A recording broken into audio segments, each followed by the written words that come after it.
Notre cours d'histologie d'aujourd'hui est terminé pour commencer ce que j'aurais pu terminer la dernière fois, c'est-à-dire l'embryologie de l'appareil cardiovasculaire. On avait vu dans les grandes lignes l'embryologie cardiaque, on avait vu dans les très grandes lignes l'embryologie du système artériel, on va voir dans les très très grandes lignes l'embryologie du système veineux, puisqu'il nous faut quand même le terminer en commençant par dire que le système veineux, sa première base, c'est le système que vous connaissez, avec dans l'embryon les veines cardinales antérieures et postérieures, que nos amis anatomistes, comme les embryologistes, aiment bien appeler craniales et caudales. Ces deux systèmes forment bien la base de ce qui sera l'essentiel du retour veineux au sein du fœtus, puis après la naissance du nouveau-né, etc. Ce système des veines cardinales, avec deux veines cardinales de chaque côté, va quand même évoluer, et ce de façon considérable. Alors là, il n'est pas question qu'aujourd'hui, dans le temps dont nous disposons pour parler de l'embryologie, je vous fasse l'ensemble du couplet, mais quand même. Dans les messages de base qu'il faut retenir, premièrement, il se crée des anastomoses entre les systèmes droit et gauche. Et il y a des anastomoses qui se font au-dessus du cœur et en dessous du cœur.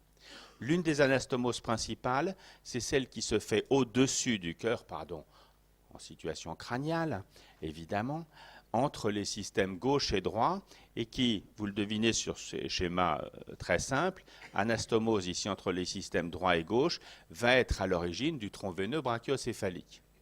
De telle façon que, normalement, la partie distale de la veine cardinale crâniale gauche disparaît, normalement, il n'y a pas de veine cave supérieure gauche, sauf la partie toute terminale, ici, de ce qu'on a appelé le canal de Cuvier gauche en embryologie de première année, qui va participer au sinus coronaire, c'est-à-dire la partie de drainage des veines coronaires tout près du cœur, dans le cœur même.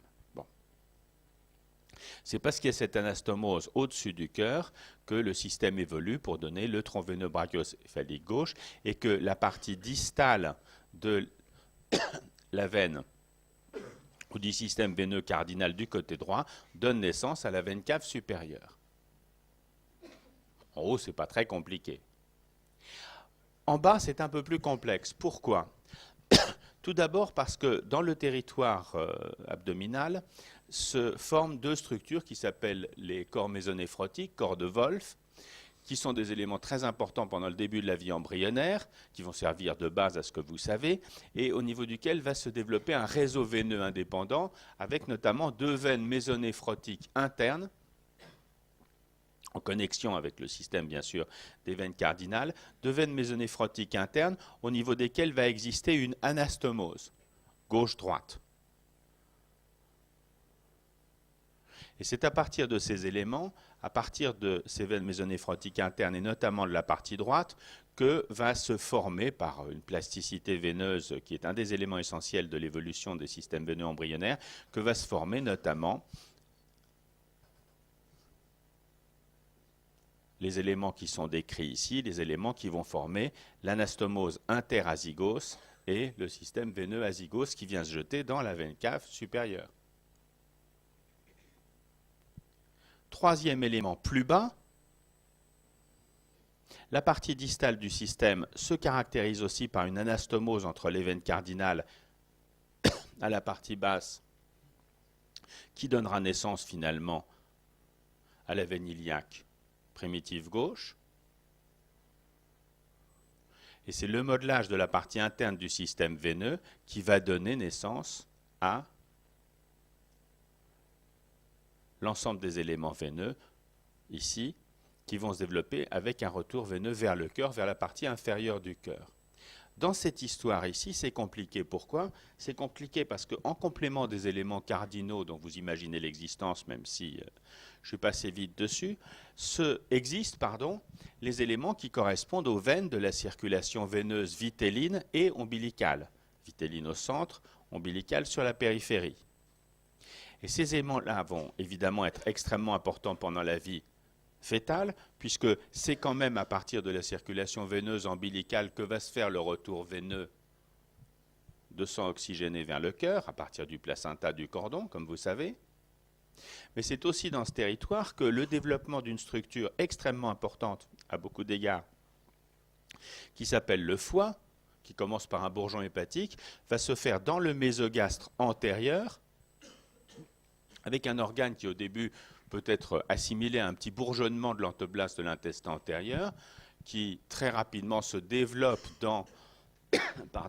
le tissu mésoblastique, on l'appellera mésenchymatodé, qui se différenciera un tout petit peu du mésogastre antérieur, et qui va former un organe richement vasculaire au sein duquel vont se télescoper tout un ensemble d'éléments qui appartiennent d'une part à la circulation vitelline et d'autre part à la circulation ombilicale. De telle façon qu'ici, il y a des remodelages extrêmement importants, dont je vous épargne les détails parce qu'on n'a pas le temps de le décrire tranquillement, non pas que ça ne soit pas intéressant, bien au contraire, mais une évolution avec des remodelages qui vont aboutir à la constitution de plein de choses. D'une part, d'un côté, peut-être surtout à la veine porte, qui va être l'élément de vascularisation veineuse qui se jette dans le foie, comme vous savez sans doute, puis au système des veines sus-hépatiques qui vont se drainer dans la veine cave inférieure qui va aller rejoindre le cœur. Et c'est sur ce système-là que va être branché, bien sûr, le retour veineux de la partie inférieure du corps. Deuxième élément, pendant une très longue partie de la vie, la partie prénatale, pendant la vie fœtale, il persiste de la circulation ombilicale, la veine ombilicale gauche, puisque la veine ombilicale droite disparaît, s'atrophie, est assimilée dans l'ensemble du système. Il persiste la veine ombilicale gauche, qui est la veine ombilicale que l'on décrit là parmi les 3 vaisseaux du cordon. Vous savez, on n'en décrit pas 4, hein, normalement. Il n'y en a que 3, 2 artères, une veine. Celle qui persiste, c'est celle qui au bout va être la veine ombilicale gauche, qui va jusqu'au foie et qui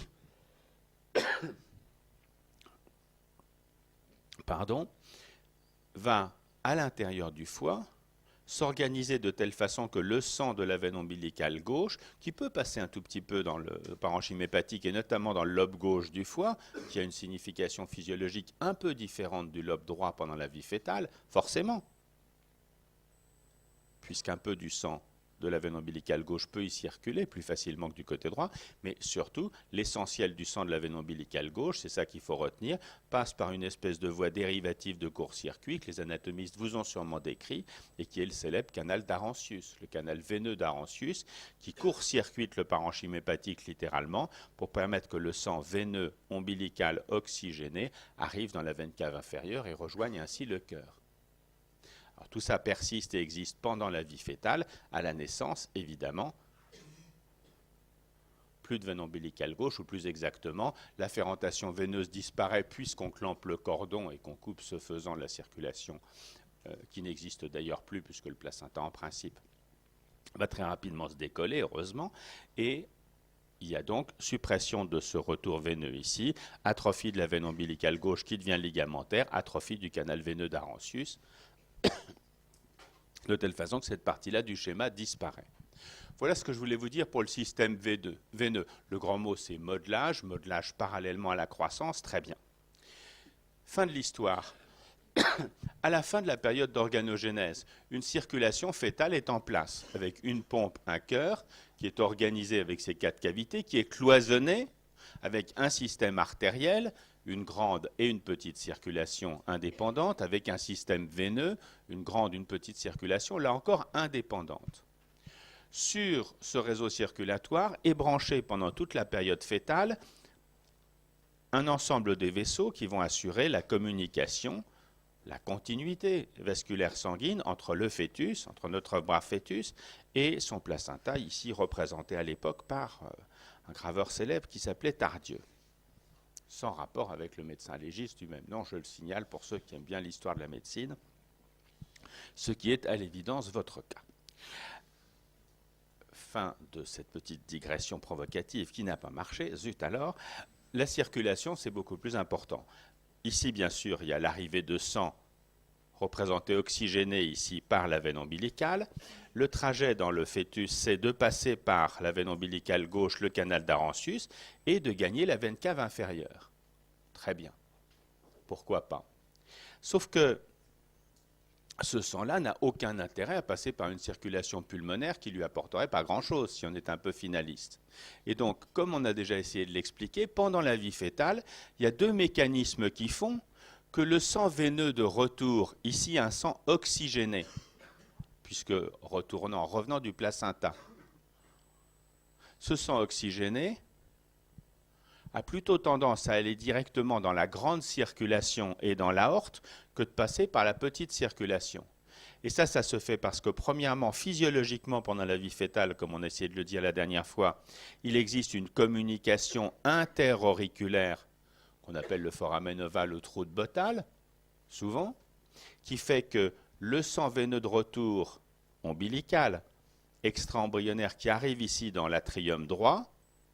il peut bien sûr passer en partie dans le ventricule droit et de là gagner en partie l'artère pulmonaire, on va le redire dans un instant, mais il peut surtout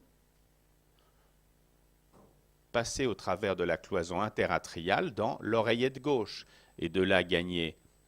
oreillette gauche, de là gagner le ventricule gauche, ce sera peut-être plus visible si je vous le fais comme ça, passer donc dans l'atrium gauche qui est ici,